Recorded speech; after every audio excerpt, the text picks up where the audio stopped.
नमस्कार, मी पंजाब. आज आहे 8 डिसेंबर 2024.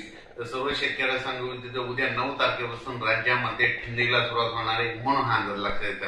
म्हणजे राज्यात आता उद्यापासून पाऊस काय येणार नाही, त्याच्यामुळे काही चिंता करायची गरज नाही. आणि कांद्याच्या सर्व शेतकऱ्यांना सांगू इच्छितो, ज्यांचा कांदा काढणी चालू आहे त्यांनी तुम्ही काय करा, कांदा काढायला सुरुवात करा. कांदा काढण्यासाठी पोषक वातावरण म्हणजे उद्यापासून मध्ये थंडीला सुरुवात होणार आहे, म्हणून हा अंदाज लक्षात येतो. त्याच्यानंतर राज्यातल्या वीट भरती उत्पादकांना मेसेज आल्याच्यानंतर त्यांना सांगू इच्छितो, तुम्ही तुमचं काम सुरू ठेवा, कारण की आता पाऊस काही येणार नाही, म्हणून हा अंदाज लक्षात येतो. त्याच्यानंतर परत एक सांगू इच्छितो की ज्यांना आता तिरुपतीला जायचंय तर तुम्हाला सांगतो, तामिळनाडूकडे जाणार असेल तर एकदा तुम्ही काय करा, 13-14च्या दरम्यान जाऊ नका, कारण की 13-14च्या दरम्यान म्हणजे तामिळनाडू तिरुपतीला मोठा पाऊस पडणार आहे, म्हणून हा अंदाज लक्षात येतो. त्याच्यानंतर तामिळनाडूकडे जवळपास 17-18 दरम्यान पुन्हा एकदा मुसळधार पाऊस पडणार आहे तामिळनाडूकडे, म्हणून हा अंदाज लक्षात येतो.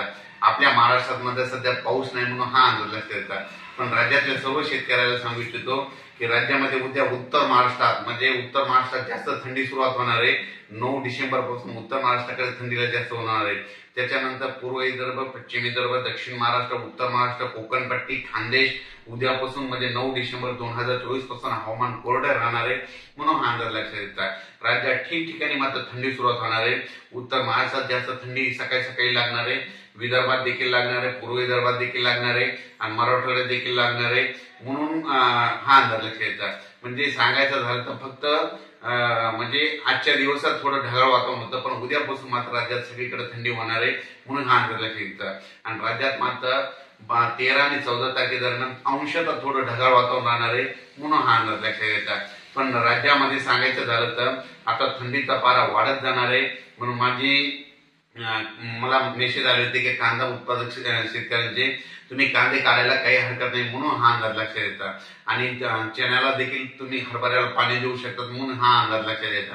आणि राज्यातल्या सर्व शेतकऱ्याला सांगू इच्छितो की राज्यामध्ये 9 डिसेंबर पासून हवामान कोरडं राहणार आहे, म्हणून हा अंदाज 9 डिसेंबर ते 13 डिसेंबर पर्यंत हवामान कोरडं राहणार आहे, म्हणून हा अंदाज लक्षात येतो. फक्त 13 आणि 14 डिसेंबरला अंशतः